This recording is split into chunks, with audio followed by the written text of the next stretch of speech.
Alhamdulillahi Rabbil Alamin wal 'aqibatu lil muttaqin wa la 'udwana illa 'alal zalimin kal mubtadi'ati wal musyrikin. Wa asyhadu an la ilaha illallah wahdahu la syarika lah wa asyhadu anna Muhammadan 'abduhu wa rasuluhu. Allahumma salli wa sallim ala nabiyyina Muhammadin wa ala alihi wa sahbihi ajma'in wa man tabi'ahum bi ihsanin min ummatihi ila yaumiddin wa sallama tasliman katsiran. Ya ayyuhalladzina amanu taqullaha haqqa tuqatih wa la tamutunna illa wa antum muslimun. Tsumma amma ba'du. Para asatid, bapak-bapak yang pernah mengenyam pendidikan agama, pemuka dan tokoh agama, para sesepuh, bapak-bapak sekalian, saudara seiman seakidah Islam yang dimuliakan Allah. Kita bersyukur dengan segala limpahan nikmat yang Allah berikan kepada kita, yang Allah sempurnakan kepada kita. Sebagaimana firman-Nya di dalam surat Luqman, wa asbagha 'alaikum, dan Dia Allah telah menyempurnakan kepada kalian semua ni'amahu, seluruh nikmatnya, zahiratan wa batinatan, yang konkret maupun yang abstrak, yang tampak dalam fisik kita, yaitu indrawi hissiyah, bisa dirasakan secara indera, maupun yang abstrak, yang maknawi, seperti nikmat iman, Islam, hidayah, taufik, inayah, rahmat, apalagi berkah. Terkadang kita tidak merasakan, padahal sesungguhnya itulah nikmat yang sesungguhnya. Maka atas karunia Allah ini kita ucapkan kalimatus syukri alhamdulillahirabbil alamin. Salawat dan salam mudah-mudahan terus Allah curahkan kepada Nabi Muhammad sallallahu alaihi wasallam, kepada seluruh keluarganya, para sahabatnya, dan kepada kita umatnya akhir zaman yang jauh sekali hidupnya dengan beliau, tapi ada komitmen ihya'us sunnah, berupaya maksimal dan optimal untuk menghidupkan tradisi kenabian di dalam kehidupan kita. Mudah-mudahan pun dilimpahkan Allah selawat dan salamnya kepada kita. Allahumma amin. Kita doakan yang pertama untuk siapapun dari karib kerabat kita, saudara kita, handai tolak sanak famili yang ada di rumah-rumah kita sekarang, anak-anak, istri, siapapun, keluarga kita yang ada di kampung dan di mana saja berada, yang sedang dicoba Allah apapun cobaannya. Mudah-mudahan Allah berikan kesabaran dan ketabahan di dalam menjalani ujiannya, terus tetap istiqomah melakukan ketaatan kepada Allah. Allah angkat semua ujian-ujian yang mengganggu kehidupan beragama dan kehidupan dunianya, sehingga tetap bisa menjalankan ibadah ini dengan sebaik-baiknya. Allahumma amin. Insyaallah 13 April hari Selasa, ya tentunya menunggu sidang isbat penetapan dari Kementerian Agama dari Ru'yatul Hilal, nanti diperkuat juga dengan metodologi hisab, itu hanya membantu sifatnya. Tapi kalau saudara-saudara kita Muhammadiyun, memang hisab itulah yang menjadi patokan utamanya. Mereka sudah memperhitungkan sepanjang tahunnya. Jadi tanpa pun keputusan dari Kemenak, dia sudah menentukan kapan 1 Ramadan, 1 Syawal dan 10 Dzulhijjah. Ya. Insyaallah nanti hari Selasa 13 April 1 Ramadan. Ya kira-kira 60-an hari lagi lah ya. Yang mau disampaikan di sini ada tradisi yang baik dari salafun as-salih, orang-orang terpilih yang salih dari umat ini, ulama-ulama kita terdahulu. Di antara mereka adalah seorang tabi'ut tabi'in bernama Mu'alla bin Al-Fadl. Ya, ini era keemasan ketiga dari umat ini. Tabi'ut tabi'in, yaitu orang yang menjumpai tabi'in dan tidak menjumpai sahabat. Tapi ada kalanya hidupnya sezaman dengan sahabat juga, tapi nggak ketemu saja. Ya, generasi ketiga.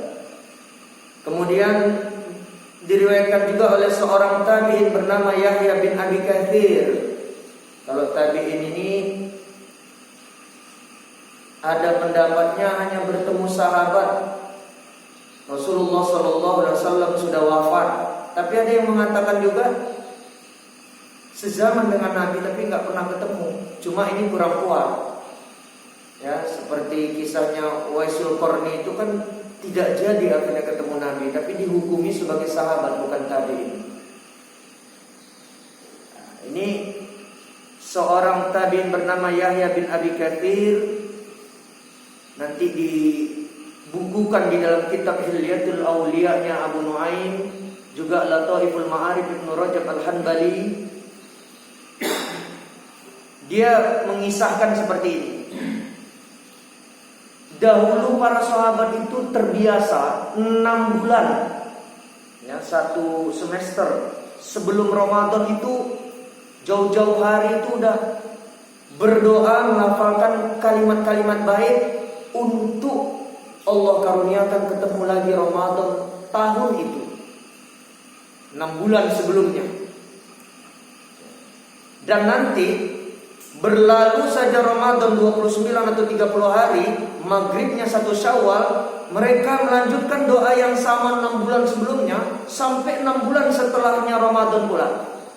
Berarti sepanjang tahun ini didoakan. Yaitu mereka doakan lagi setelah Ramadannya, semoga amal mereka dari 1 Ramadan maghrib, ya, setelah Sya'ban 29 atau 30 masuk maghrib 1 Ramadan sampai nanti 29 atau 30-nya Ramadan asar sebelum maghrib 1 Syawal, mudah-mudahan pagi, siang, tengah hari, petang, malam, tengah malam, amal yang mereka lakukan Pak, siangnya itu siang, malamnya qiyam, mudah-mudahan diterima Allah. Tidak hanya nanti seperti di hadis, puasanya itu hanya menahan lapar, haus, nggak karuan tapi nggak bernilai. Udah gitu qiyamul lailnya termasuk tarawihnya begadang dan capek aja tapi nggak dapat nilai. Ya, nah, itu mereka doakan. Kemudian salah seorang sahabat pula ini berkategori hadis mauquf atau athar, yaitu riwayat yang berhenti sama diri sahabat saja, tidak dimarfukan, disandarkan kepada Nabi gitu. Dia adalah Ubadah bin Samit radhiyallahu anhu. Dia mengatakan pula, kana Rasulullah sallallahu alaihi wasallam yu'allimuna haula'il kalimati idza jaa Ramadan. Jadi kami dulu pernah juga sih diajarkan Nabi menjelang Ramadan datang itu doa, ya. Sebuah doa kata sahabat. Nah, nanti kalau yang sahabat ini pula dibukukan di dalam kitab Hadis At-Tabrani dan Ad-Dailani. Setidaknya status, ya, baik athar maupun hadis mauquf tadi setidaknya hasan, ya, atau ya seperti hasan jayyid. tidak sampai derajatnya maudhu palsu. Apa yang didoakan 6 bulan sebelum Ramadan dan 6 bulan pasca Ramadan. Begini lafalnya. Allahumma ya Allah salimni. Mudah-mudahan bapak-bapak nanti hafal ya. Karena ada komen dari ulama, sebab sering dibaca yang harusnya ini 13 April hari Selasa, boleh jadi ajal kita sudah selesai sebelum 1 Ramadan, tapi karena didoakan terus dengan asbab doa inilah, seperti jaminan dari Nabi, la yaruddul qada'a la yaruddul qadaru la yaruddul qada'a illa du'a, kecuali doa. Yang bisa merubah qada dan takdir Allah itu adalah doa. Ibnu Taimiyah pernah membahas, apakah takdir umur panjang itu atau umur itu bisa didoakan untuk dirubah? Ya, dia bilang bisa saja. Dalam Majmu'atul Fatawanya dijelaskan oleh Ibnu Taimiyah, bisa saja dengan sebab-sebab tertentu ya, yang harusnya ajal dia sudah selesai hidup di dunia ini, tapi Allah panjangkan umurnya. Di antaranya ya, rajin berdoa, ya seperti hadis tadi, la yaruddul qada'a atau la yaruddul qadara illa du'a'u. Yang bisa menolak ketentuan Allah, qada dan qadar Allah, hanya doa. Terus nanti ada dikisahkan juga orang-orang solih dulu karena rajin bersedekah panjang umurnya. Itu dikiaskan yang surat Al-Munafiqun yang akhir itu. Ya. Nanti ya menjelang mati atau pada saat sudah mati kan, laula akhartani gitu, ila ajalin qarib, mudah-mudahan diberi kesempatan lagi hidup atau ditunda kematian. Fa as-saddaqu, saya mau sedekah. Ternyata dikiaskan gitu, rajin sedekah memanjangkan umur gitu. Ya, wa kum minas sholihin, nanti akan beramal saleh. Jadi bisa saja, boleh jadi harusnya kita nggak menjumpai Ramadan 1442 2021 tahun ini, ya. Tapi di antara asbab doa, Allah tambah usia kita untuk menikmati sensasi ibadah di bulan Ramadan tahun ini. Allahumma ya Allah salimni, aku memohon kepadamu, serahkanlah, ya serahkan dengan selamat, atau bawakanlah dengan selamat diriku menghampiri Ramadan, menjumpai Ramadan. Wasallim li Ramadan, serahkan pula Ramadan menjumpai. Wah, ini begitu itu redaksi doanya. Aku menjumpai Ramadan, Ramadan menjumpai aku. Pinjam istilah penyanyi itu, jangan cinta bertepuk sebelah tangan gitu. Ya, kita pengen sama Ramadan, Ramadan ini gak pengen sama kita. Karena kita selama ini sebagai tamu agung itu awalnya doang heboh, tarhib Ramadan, sambutan kebahagiaan, kegembiraan menyambut bulan suci Ramadan. Tamu agung itu awalnya doang pakai red carpet, ya, karpet merah. Tapi kemudian dibiarkan, tidak dilayani tamunya. Makanya kalau kita tidak doa seperti ini redaksinya, boleh jadi ya Allah sampaikanlah usiaku sampai masuk Ramadan. Terus gitu saja, ya Ramadannya bisa doa juga. Dia makhluk itu, dia bilang saya nggak mau ya Allah, saya disia-siakan kok sama dia, ngapain kata Ramadan. Makanya Ramadan juga mudah-mudahan mendoakan kita, dia sampai kepada kita gitu. Allahumma sallimni li Ramadana wa sallim li Ramadana wa tasallamhu minni mutaqabbalan. Dan semoga kau serahkan juga Ramadan itu nanti, ya, ketika aku sudah menjumpainya, menjalankan ibadah, serangkaian ibadah di hari-hari Ramadan tersebut, nanti berlalu Ramadan, ya, kau terima semua amalku pagi, siang, tengah hari, petang, malam, tengah malam, seluruhnya dari awal Ramadan sampai ujung Ramadan. Itu didoakan terus. Ini disaksikan oleh tabi'in, tabi'ut tabi'in, ada juga sahabat ini.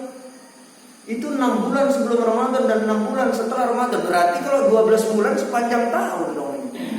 Terus-terusan. Begitulah kecintaan orang-orang soleh terhadap bulan Ramadan. Ya. Nah, nanti ini bisalah dibagi-bagi ini ya. Mudah-mudahan Allah karuniakan kita masih ya, bisa menikmati ibadah di bulan Ramadan tahun ini. Amin ya. Paling nanti dikondisikan saja ini. Karena kalau tahun lalu masih mencekam ya, Tante Ona kata orang Medan itu Bang Haji Rangkuti itu. Tante Ona maksudnya bukan tante orang Medan ngomong, orang Batak itu. Tante Ona katanya.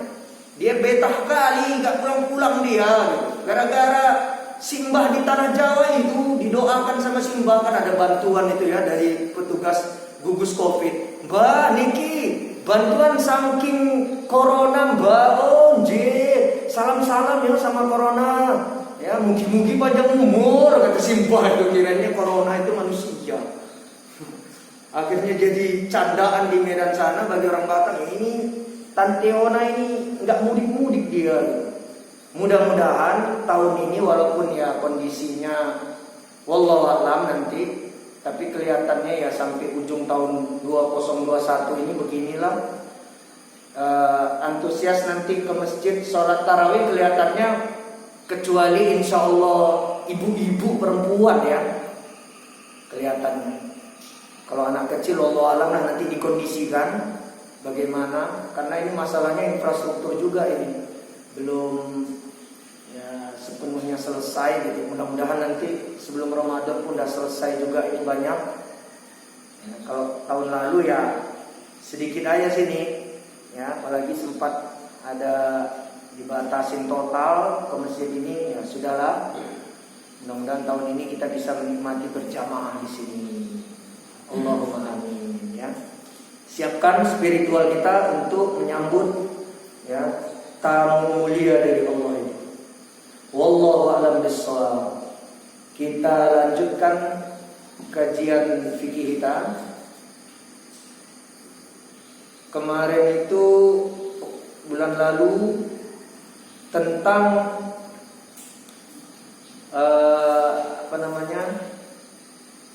sunnah-sunnah fitrah.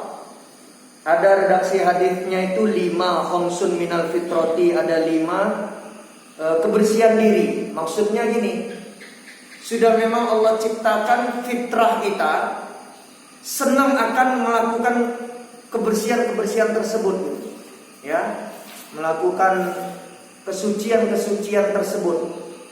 Itu udah sunnahnya kita itu, diciptakan Allah seperti itu.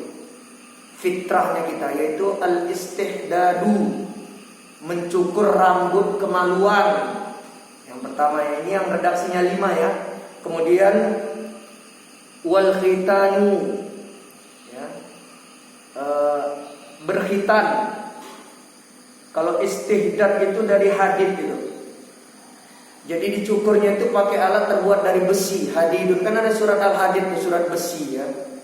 Ya kalau sekarang itu silet lah, pisau cukur.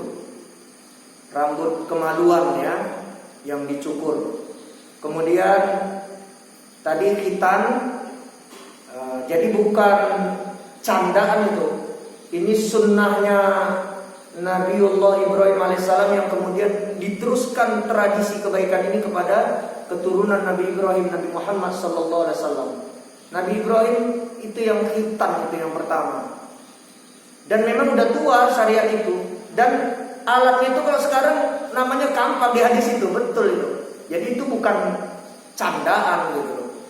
Paling yang candaan anak-anak ini sekarang, oh kamu mau sunat ya, nanti ditaruh di pinggir rel kereta api, kereta apinya lewat ditakut-takutin gitu ya. Nah kalau itu nggak benar ya. Kemudian wakosus syarab, nanti menggunting atau memendekkan kumis. Itu yang kayak tuan takur gitu ya, orang India yang gini-gini nggak perlu itu. Samping-sampingnya itu gini-gini melintir-melintir itu terus memendekkan. Ada yang mengatakan bahkan diperangin habis itu kumis. Paling tidak yang suka melihara kumis nggak apa-apa, tapi jangan melewatin bibir atas ini. Nah itu digunting ini, krek krek krek krek, nah, itu maksudnya ya. Tapi diperangin habis juga bagus. Itu. Kemudian watan full ibti, ya, mencabut rambut ketiak nanti. Ya. Rambut ketiak juga bisa pakai silet. Udah gitu nanti wataqlimul adhafir, menggunting kuku. Ini dijelaskan ulama, nggak usahlah pedicure, manicure ke salon gitu ya. Kasih tahu yang keluarga kita perempuan, karena kuku itu walaupun dipelihara dengan bersihnya, tapi dia panjang, itu suka bergelayutan setan di situ. Ya, setan kotor itu, khobis wal khobaith itu. Yang kotor karena apa? Nanti kalau misalnya berpotensi di situ ada najis, kita berwudu, ya, berwudunya ya bisa sah gitu. Tapi najis yang bersemayam di situ kita nggak pernah tahu, kita sholat membawa najis, padahal sholat itu suci dari hadas, kecil, besar, dan najis, badan, pakaian, dan tempat untuk sholat. Jadi nggak sah nanti. Disenangin itu sama setan itu kuku itu, ya. Mereka bersemayam nanti di situ. Ini yang 5 ini ya. Di sini sahih diriwayatkan Imam Bukhari dan Imam Muslim. Nanti ada pula yang redaksinya 10 asyrun minal fitrati. Ada 10 dari fitrah diciptakan manusia. Pada dasarnya manusia itu senang gitu melakukan 10 perkara ini. Yaitu qasyus syaribi tadi, merapikan atau memotong kumis atau memerangin langsung kumis habisin. Kemudian wa'ifa'ul lihyati, membiarkan jenggot, memelihara jenggot, wasiwaku bersiwak, wastinsyaku almai, menghirup air ke hidung. Ini nanti sunnahnya berwudu yang akan kita bahas selanjutnya. Jadi bapak-bapak biasakan Pak. Dan ini sebenarnya udah lama ini pembahasan ini. Ya, untuk menjaga respiratori, sistem pernapasan kita, wudu itu istinsyak, sedot ke dalam. Kecuali bagi orang yang berpuasa, kata Nabi, nanti ada hadisnya ya. Karena puasa itu, ini kan THT, telinga, hidung, tenggorokan, satu saluran. Nanti kalau disedot dalam itu kerasa di tenggorokan. Nah nanti ulama berbeda pendapat, bagaimana orang berpuasa istinsyak, nyedotnya gitu sampai ke dalam, disangatkan. Nah, nanti ada yang bilang batal, ada yang bilang makruh, gitu ya, berdasarkan hadis dari Nabi nanti. Tuh, jadi ini obat namanya ini suka gangguan di sini, ya gangguan-gangguan pernafasan lah ya, semuanya lah ya, parunya lah, bengeknya lah, gitu ya. Kemudian apa itu yang suka di pangkal batang hidung gitulah ya. Sinusnya lah, ya itu sebenarnya obatnya. Wudu. Kalau sekarang isunya cuci tangan lah, ingat pesan ibu lah, mama apa siapa, ya. Ini tradisinya Nabi, para sahabat, ulama-ulama kita itu sepanjang hari memelihara wudu. Sampai begitulah pentingnya wudu dipelihara. Itu sahabat Bilal bin Robah itu, ya, orang yang masih hidup, langkah kakinya waktu Nabi Mi'raj ke surga itu kok sudah ada, karena itu muadzin, jadi orang terdekat biasa mendatangi Nabi, mengingatkan Nabi sholat siap akan ditegakkan gitu kan. Jadi Nabi udah dekat sekali dengan Bilal itu, sehingga kan orang itu kan ada tipikal langkahnya itu kita kenal gitu, jalan dia tuh ini siapa gitu ya. Tapi kalau masa-masa iskun ya, di mabuk asmara, bukan hanya langkahnya apa ya, semuanya kenal. Wah ini baunya pacar aku nih katanya. Lihat sendalnya aja udah bahagia. Itu al-isku namanya, penyakit di mabuk asmara.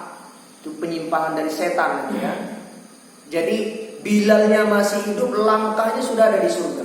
Nabi bertanya akhirnya, kamu ngamalin apa Bilal? Apakah rajin puasa sunnah? Rajin ini, rajin enggak? Terus apa dong kata Nabi? Nabi, saya itu hanya rajin memelihara wudu. Kalau wudu saya batal apapun sebabnya, nanti saya wudhu lagi. Terus saya sholat sunnah tohuro atau sholat sunnah wudhu 2 rakaat. Wah, itu dia sebabnya. Ya, jadi bukan hanya tante Ona ini yang bisa dicegah. Ya, bahkan orang yang masih hidup langkahnya udah ada di surga. Gak penting itu si tante Ona ini. Kemudian gak sederhana ini ibadah wudhu.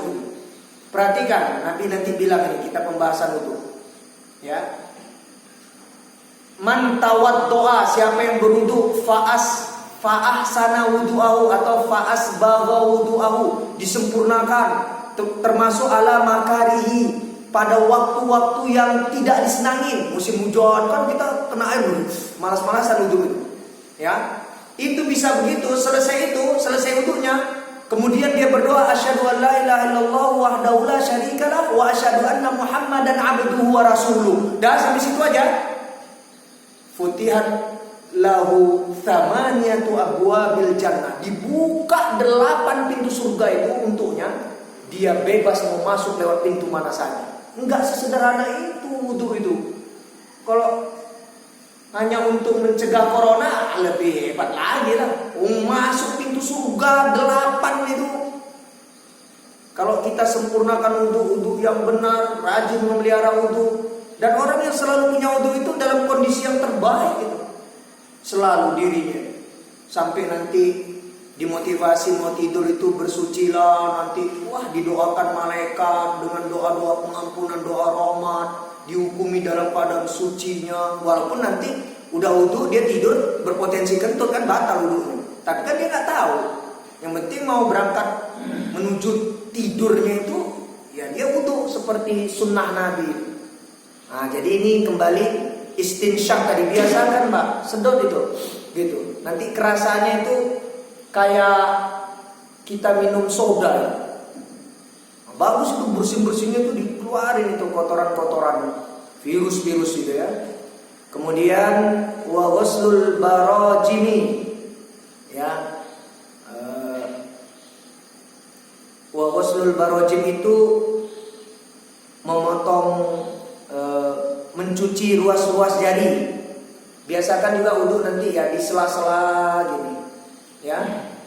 Kalau Nabi itu di hadis itu karena Nabi itu gemuk, jarinya gemuk, jadi dia pakai kelingking Pak, gini-gini.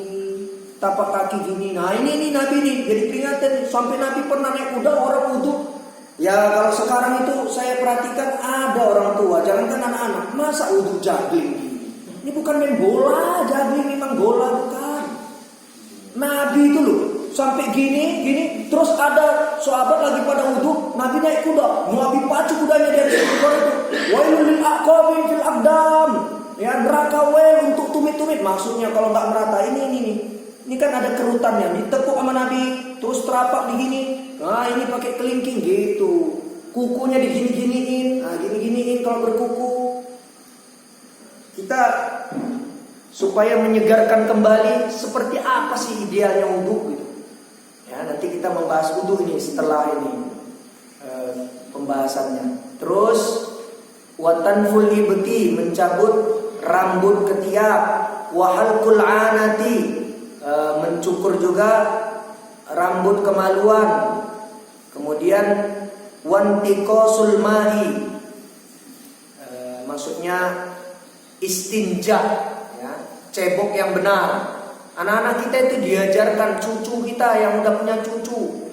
Kalau kita dulu iyalah di kampung ya, keluar anak kecil itu depan rumahnya seret. Nah, ini dari kecil nih. Ya, dilatih nih cucu-cucu kita, jangan begitu. Kita bukan kayak orang dulu yang jambannya dengan rumahnya terpisah jauh. Ya, main sewer-sewer aja anak kecil itu. Kita ajarin itu dari kecil, anak kita, cucu yang udah punya cucu, ya. Terus di istinja itu cebok, ya, menghilangkan najis dari kubul dan dubur dengan air. Itu diajarin. Jangan pegang alat kemaluan dengan tangan kanan, ajarin itu yang laki-laki terutama yang laki-laki, ya. Pakai tangan kiri. Kemudian Nabi itu kalau dia buang air kecil itu berdehem. Nah, karena ada nanti yang tersisa di badannya itu. Pas kita pakai CD gitu, wah kayak ada, waduh, jadi ragu gitu nanti di simpangan setan namanya. Ini masalah kesucian dan najis. Nama setannya kata Nabi Al-Walahanu. Dibuat was-was, nama setannya walahan, bukan kewalahan ya. Al-Walahanu nama setan. Dibuat was-was, apalagi kita yang ada potensi prostatis. Ruku. Wah, ini kayaknya netes ya. Wah, udah.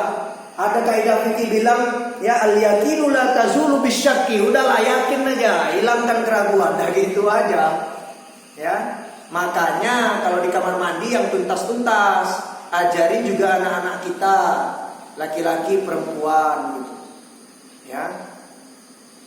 Ini lagi viral juga ini masalah, mumpung saya ingat ini di Pontianak sana yang dikirim oleh Bapak calon Haji Ibrahim. Wah, gitu ya. Urinoir gitu ya.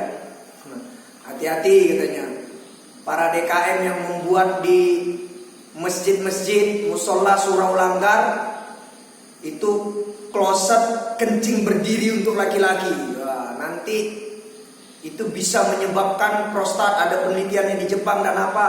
Saya dulu ikut pendidikan sama seorang pakar iridologi dan sklerologi. Orang Batak Medan juga, tapi Muslim, namanya Arman Sibuya. 21 tahun dia bersama para medis ya, untuk mendalami ilmu itu. Dia bilang bukan hanya kencing berdiri untuk laki-laki, itu sebenarnya kecuali darurat lah ya, kloset duduk itu gak bagus untuk sistem BAB katanya. Jadi banyak selama 21 tahun banyak laporan seperti misalnya anal fistula ya. Ada pokoknya di lubang anus itu ada lagi lubang baru. Dia itu bernanah atau apa gitu, tapi bukan bisul, dia membuat, nah itu namanya fistula ani atau anal fistula. Udah gitu sembelit, terus wasir ambeien, itu karena tidak idealnya. Ya, saya harus nonton ini berbagi. Nggak ideal ternyata kalau kloset gini. Yang ideal itu ya memang jongkok ini. Wah, ditarik itu otot semua itu. Jadi ada benernya, saya udah dapat itu dari Pak Arman Sibuya, orang Kisaran Medan itu. Dalam pendidikannya dibuktikan secara ilmiah, itu ada jurnalnya. Kencing berdiri laki-laki memang berpotensi prostatis, kurang bagus. Ya terlepas sang ustadz lah, kita sebut dai yang dari Pontianak itu bilang Nabi itu jarang, memang nggak ada hadisnya, sekali aja itu memang.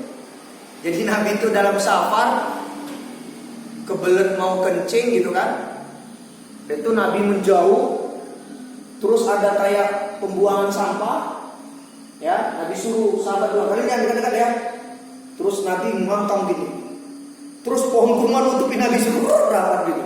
Itu mujizat Nabi. Nabi ngangkang itu biar gak nyiprat, walaupun ini padang pasir ya, seluruh gitu. Terus panggilnya Anas bin Malik, tolong. Nah, sekali itulah kisah Nabi itu kencing berdiri darurat. Seperti halnya Nabi memang pernah juga minum berdiri, yaitu minum air zam-zam, itu juga darurat. Tapi Nabi jelas-jelas dia di Sahih Muslim, la tashrabanna ahadun minkum qa'iman.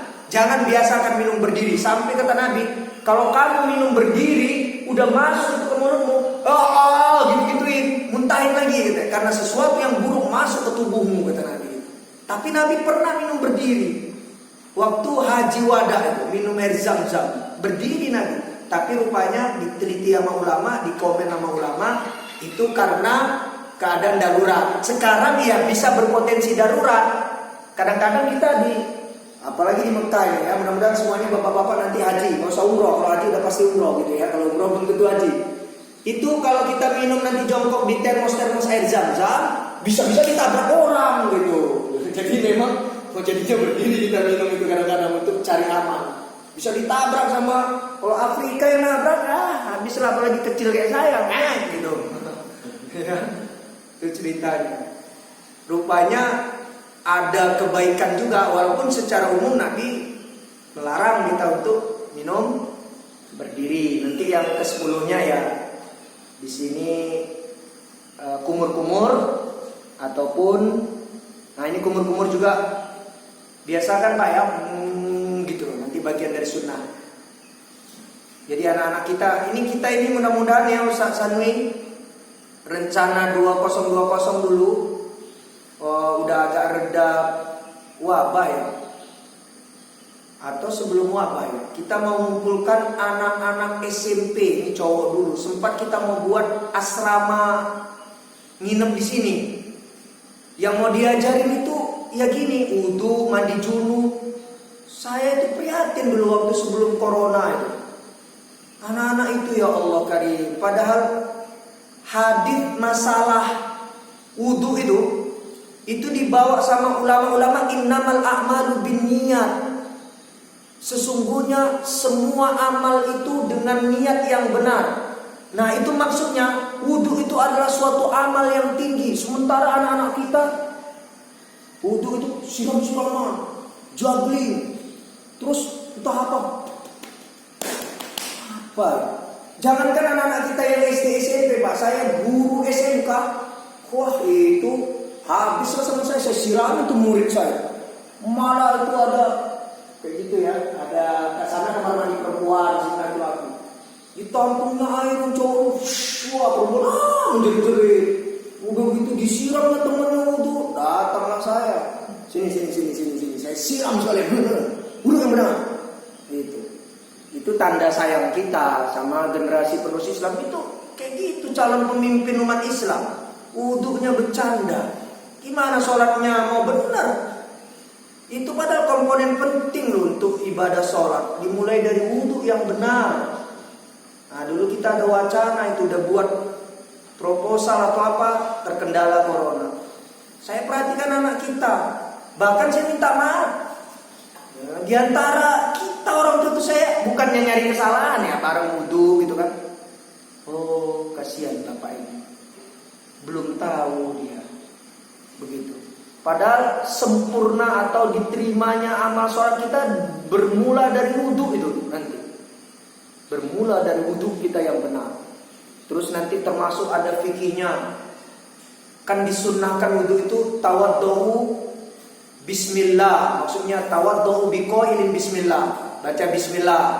Bismillahnya ada istilah tasmiyah dan basmalah. Basmalah apa, tasmiyah ada yang bilang tasmiyah bismillahirrahmanirrahim, basmalah bismillah. Ada yang bilang basmalah itu bismillahirrahmanirrahim, tasmiyah bismillah. Terus kalau orang wudu bismillahirrahmanirrahim boleh enggak? Fikih yang terakhir saya lihat boleh. Bismillah saja ya juga boleh. Terus bagaimana kalau bismillahnya di dalam kamar mandi? Ada yang bilang karena di tempat-tempat mulia tidak boleh melafalkan, di tempat jorok tidak boleh melafalkan bismillah, bismillahnya dalam hati. Gitu, bismillahnya dalam hati. Tapi itu sunnah. Nggak baca bismillah mau wudu juga nggak apa-apa. Ya, nggak mengurangin, nggak bikin batal gitu. Tidak sampai segitu. Ya. Nah, itu. Terus bagaimana wudu di atas lubang jamban? Misalnya kerannya sejajar dengan lubang jamban, atau wudu yang ada lubang jambannya, lubang WC-nya, nah, itu nanti akhirnya dibahas gitu ya. Kan wudu itu amal yang mensucikan. Bagaimana wudu kalau bugil lah gitu. Ada yang memakruhkan gitu. Ya. Nantilah ini dia pembahasan tentang wudunya. Selanjutnya al-babu al-khamisu, bab yang kelima. Fi al-wudu'i, seputar wudu. Ya. Ini kita segarkan lagi ingatan kita tentang wudu ini. Wa fihi masailu, dan ada nanti beberapa permasalahan yang akan dibahas. Al-mas'alatu al-ula, permasalahan yang pertama yaitu ta'rifu wa hukmuhu, definisi dan hukum wudu. Al-wudu lughatan, wudu itu secara etimologi kebahasaan mustaqun minal wada'ati, derivasi atau turunan ya, asal katanya itu, akar katanya dari wadoah. Jadi wudu itu wadoah, akar kata dari wadoah. Apa wadoah itu? Wahia ini boleh dibaca dua, al-husnu atau al-hasanu. Ya, boleh al-hasanu karena ini gundul kitab saya nih. Kalau gondrong enak ini bacanya. Tapi ya sama saja al-husnu atau al-hasanu. Ya, hasan husnu, hasan ihsan ya, artinya indah, bagus, elok gitu ya. Kemudian wa an-nadhafatu, kebersihan, bersih. Ya, bersih. Husnu itu ya bisa juga rapi, kemas, tertata, nadhafah yang bersih gitu ya. Nah, itu dari segi bahasa. Kemudian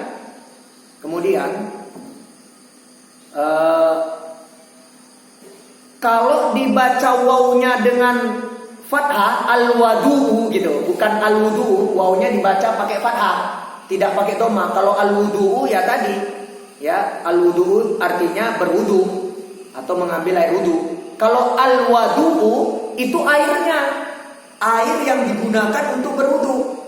Itu al-wudu. Kalau al-wudu aktivitas berwudu. Itu kata ulama. Kemudian kami di Sumatera bilang berwudu itu ngambil air sembahyang. Nah gitu katanya. Ambil air sembahyang.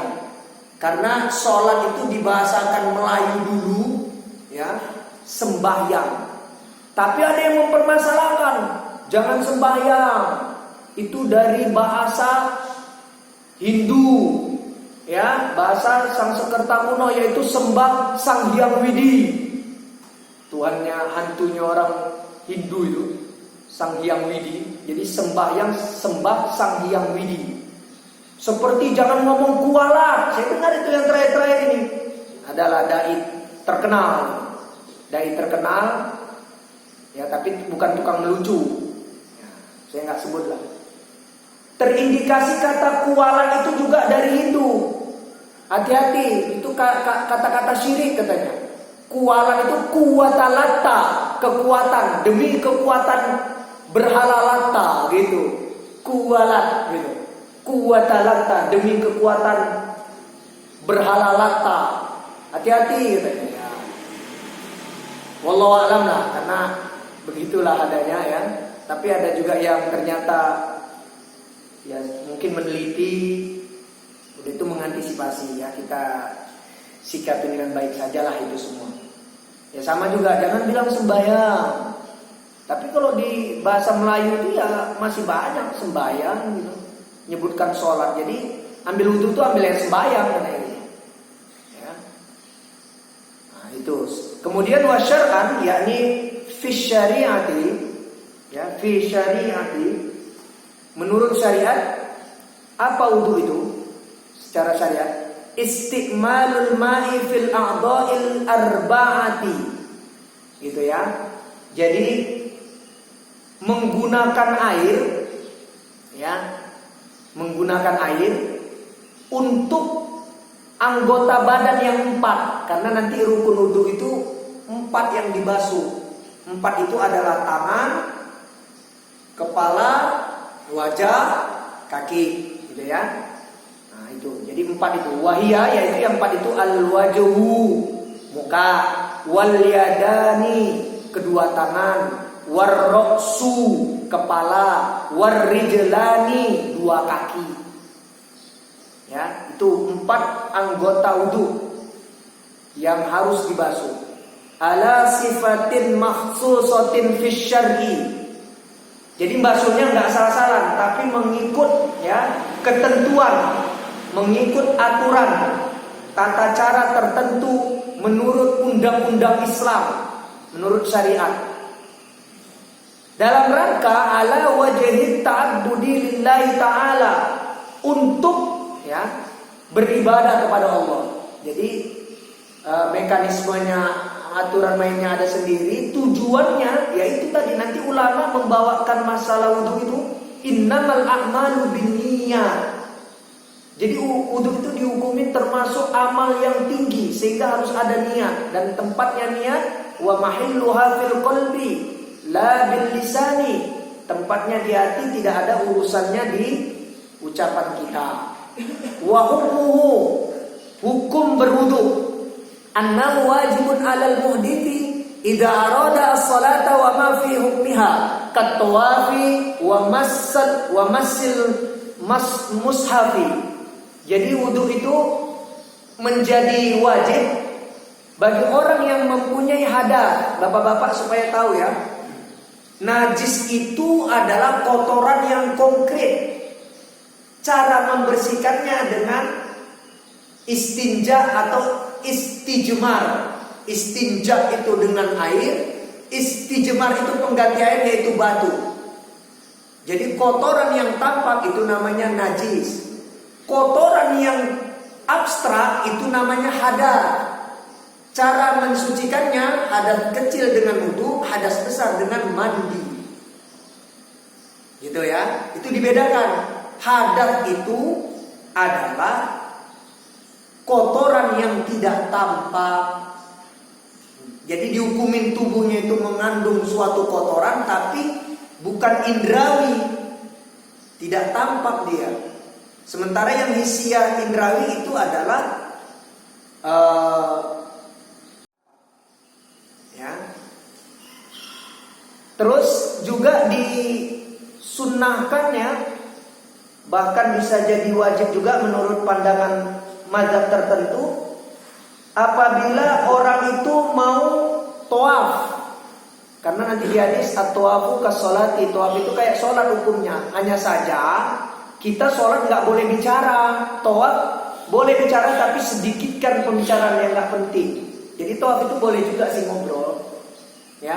Tapi kalau sholat dulu awalnya sholat itu boleh bicara Pak Aris. Jadi orang sholat Allahu Akbar, sahabat itu ngomongin masalah bisnisnya, masalah-masalah dunia, gitu. Ya, jadi takbir itu Allahu Akbar. Gimana? Sepi, corona, sama dong. Terus turun ayat Allah, hafizu ala sholawati wa sholatil wusta wa qumu lillahi qanitin. Mulai ayat itu turun wa qumu lillahi qanitin. Sholat sudah tidak boleh lagi bicara. Nabi akhirnya mempertegas, sholat itu pembicaraan khusus, bisik-bisik khusus sama Allah. Jangan dicampurin bisik-bisik yang lain, pembicaraan yang lain. Sudah tidak boleh. Sehingga nanti terhukumin siapa yang bicara, bahkan mengucapkan zikir selain zikir sholat, itu batal nanti bisa batal. Ya, selain bacaan-bacaan pada posisinya masing-masing. Misalnya iftitah atau istiftah, Allah berkabiratu Allah mabaik ini dan lain-lain. Dia malah baca selawat. Itu bisa jadi batal. Jadi selawat Allahumma sholli ala Muhammad. Kecuali sholat kita yang suka lalai ya. Tahiyat baca Fatihah baca apa? Itu orang kok baca apa ini gitu. Karena ya imajinasinya kemana-mana itu liar gitu kan. Pernah ya ngalamin itu ya. Bapak-bapak nggak usah khawatir, dia di Sahih Bukhari Umar bin Khattab bakal memimpin pasukan perang, ngimamin sholat Isya. Itu imajinasinya dia sudah mempersiapkan pasukan itu, membariskan apel gitu loh. Sampai begitu. Itu sahabat yang dijamin masuk surga aja mengalami sensasi. Dia akan memimpin pasukan perang, ngimamin sholat Isya atau makmum sholat Isya, pikirannya udah kayak dunia pembarisan, bukan di sholat dia jadinya. Gitu ya. Nah, tapi ya kita upayakan nanti kalau udah kemana-mana pikirnya tarik lagi, aku lagi sholat gitu. Ya, lagi sholat. Wallahu a'lam, itu dulu lah. Panjang ini nanti mau cerita wudhunya. Silakan diberi kesempatan untuk tanya jawab yang sudah disampaikan tadi. Pelan-pelan ini untuk ini.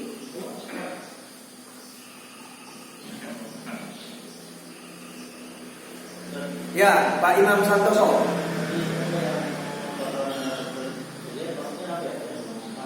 Yang apa?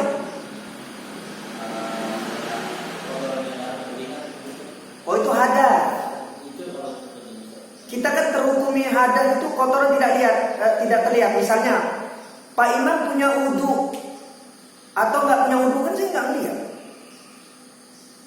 Tapi orang yang tidak punya wudu, khususnya mau sholat, kan dia wajib wudu, ya kan? Nah, itu dianggap menghilangkan kotoran, namanya hadas. Hadasnya kecil, ringan. Jadi hadas itu kotoran yang abstrak. Kotoran yang konkret namanya najis. Kayak tinja, urin itu kotoran. Itu nanti pakai cebok atau istijmar pakai batu, kerikil. Gitu ya. Itu bedanya najis dengan hadas. Hadas itu kotoran tidak kelihatan. Pak Imam lagi mimpi basah atau habis bercampur, kan nggak kelihatan secara indrawi. Hanya Pak Imam yang tahu kan? Gitu. Nah, menyelesaikannya dengan mandi kalau junub. Itu ya, bedanya. Saya itu pernah ngasih analogi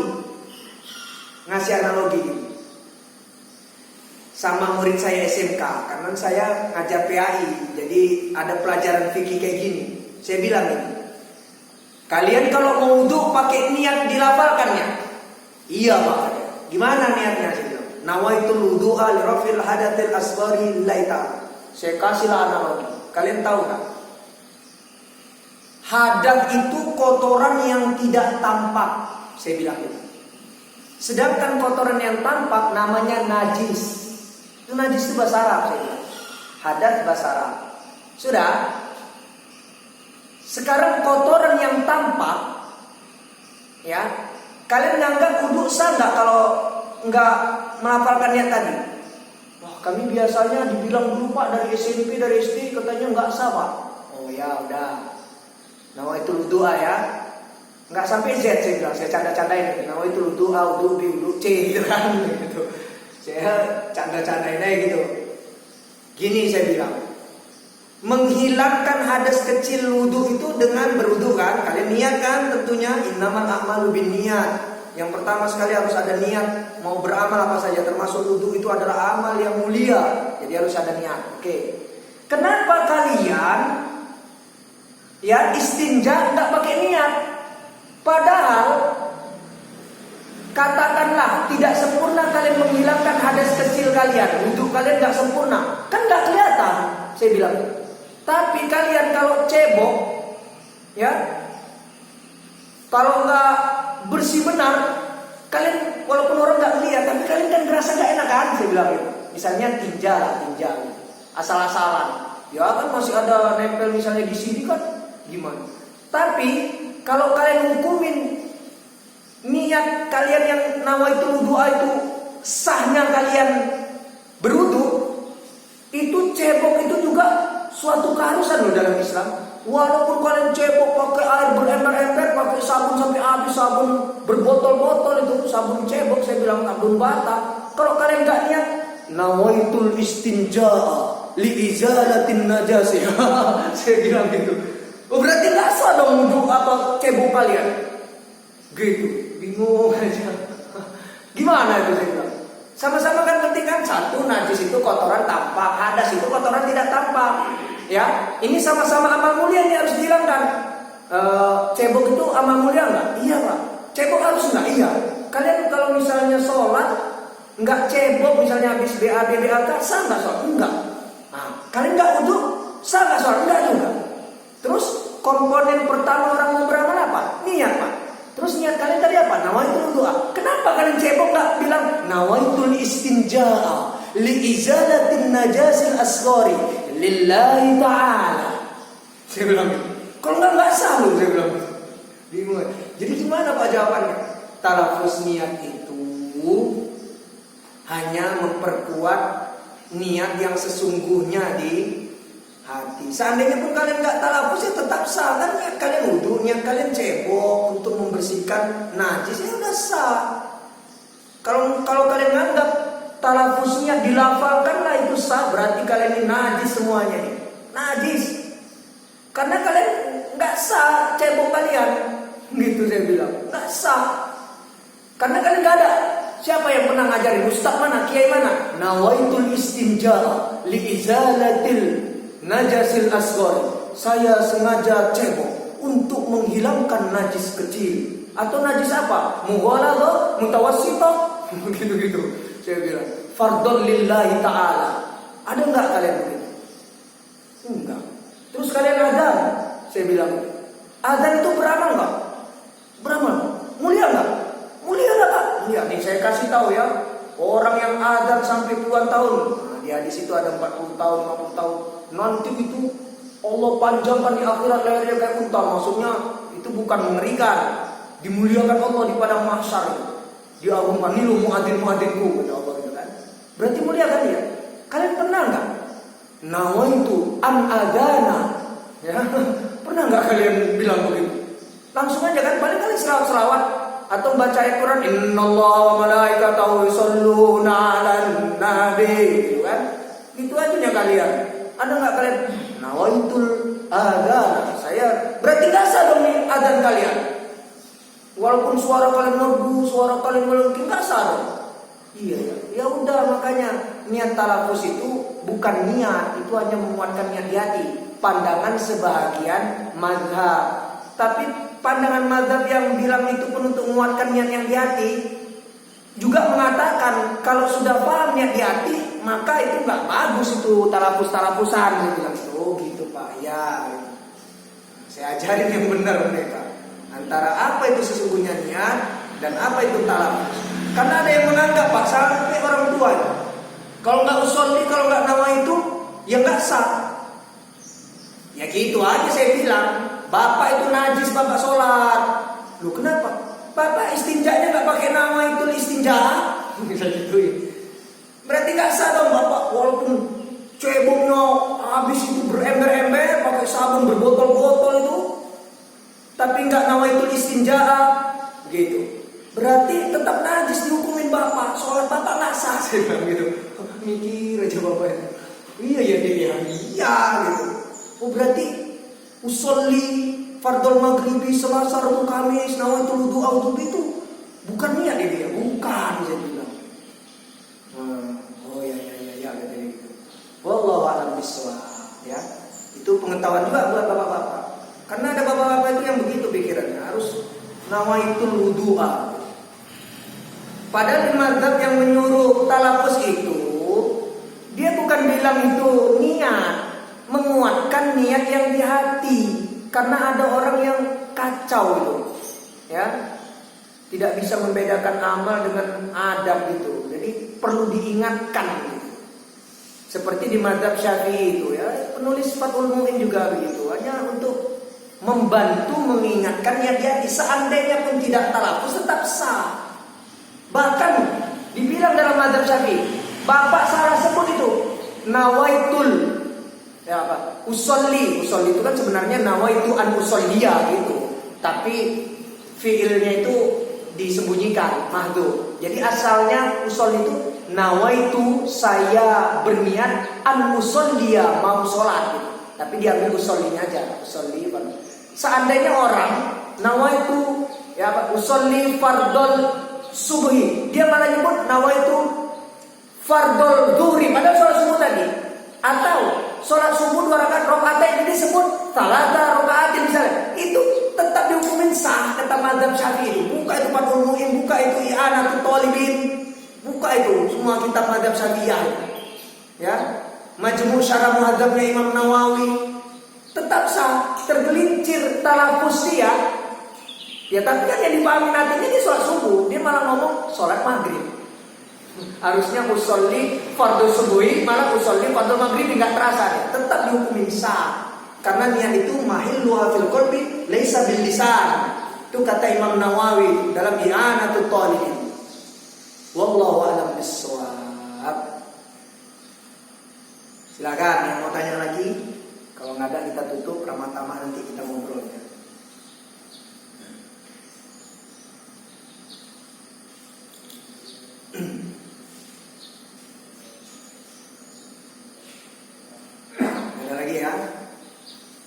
Paham ya Pak Imam Santoso ya? Hadat itu kotoran yang abstrak, najis itu kotoran yang konkret. Nah, cara bersihkan najis nanti dibagi, ada ulama fikih bagi ulama fikih itu. Ya, najis ringan, sedang, berat. Nah, yang berat kayak jilatan anjing dibantu dengan pasir atau tanah gitu kan. Nah, tapi lazimnya pakai air. Ya, nggak ketemu air pakai keriki, itu cebok. Kalau hadat, yang kecil pakai wudu, yang besar pakai mandi. Tapi kalau yang besar pun orang itu tidak boleh kena air, ya nanti mandi junub itu ya dengan tayamum juga kan. Kalau nggak ada air untuk wudhu pakai pasir, tanah yang suci ya, sa'idan thayyiba gitu kan, debu, tanah, pasir yang suci. Nah nanti kalau misalnya junub nggak boleh kena air atau nggak ada air, ya tayamum itu pengganti wudhu, pengganti junubnya sekali aja. Tapi ada yang bilang 2 kali. Itu kisahnya nanti Pak Imam Santoso, sahabat Umar bin Khattab itu pernah safar, terus dia mimpi basah, nggak ada air. Terus dibilangnya gini dalam tenda, kalian jangan keluar tenda ya. Dia bugil, dia guling-guling di pasir, gitu kan. Nggak dicedoknya juga si pasir itu disiram ke badannya, enggak. Tapi dia guling-guling. Udah gitu dah, dia pakai lagi. Pulang ke Madinah, dia bilang, Nabi, saya tadi tuh di safar itu, ya, mimpi basah Nabi, nggak ada air. Terus apa yang kamu lakukan, kata Nabi? Guling-guling lah saya Nabi. Hahaha, kita ketawa Nabi. Ya enggak gitu. Kamu cukup tayamum seperti pengganti wudhu, yaitu juga untuk pengganti mandi junub, yaitu tangan dan wajah ya. Nah, tangan dan wajah, nggak perlu gumur-gumur pakai pasir pakai tanahnya, jangan. Ya. Tangan dan wajah. Ada yang bilang kalau misalnya dia mandi junub, ada mazhab itu 2 kali, 1 untuk wudhunya, 1 untuk mandinya, jadi 2 kali tayamum. Ada yang mengatakan sekali saja tayamum itulah untuk wudhu dan mandi junub. Terus nanti di mazhab juga dibahas lagi, 1 kali tayamum apakah boleh untuk semua sholat fardu? Ada yang bilang enggak, kalau sholat fardu sekali tayamum untuk 1 sholat fardu, tapi sekali tayamum untuk semua sholat sunnah boleh. Tapi ada yang bilang, ya hukum tayamum kan sama kayak air. Jadi sekali tayamum untuk semua sholat fardu, misalnya dia nggak batal-batal itu, ya, dan untuk semua sholat-sholat sunnah. Ada pandangan-pandangan begitu nanti ya. Ya demikianlah kajian kita. Mudah-mudahan menjadi ilmu yang bermanfaat buat kita semua. Kebenaran itu, ya, al-haqqu mir rabbik, mutlak dari Allah saja. Yang saya sampaikan tadi boleh jadi potensinya ada kekeliruan, ya, kekeliruan pemilihan kosakata dan seterusnya. Kepada Allah saya minta maaf dan ampun. Kepada bapak-bapak sekalian saya juga minta maaf. Sekaligus saya minta maafkan dan ampun kepada Allah untuk bapak-bapak sekalian. Kita tutup dengan lafaz hamdalah, alhamdulillahirabbil alamin. Kita berselawat dan salam kepada Nabi, Allahumma shalli wa sallim ala nabiyina Muhammadin. Dan kita tutup dengan zikir kafaratul majlis. Subhanakallahumma wa bihamdika asyhadu an la ilaha illa anta astaghfiruka wa atubu ilaika. Wallahul muwaffiq ila sawa'is sabil. Wassalamu alaikum warahmatullahi wabarakatuh.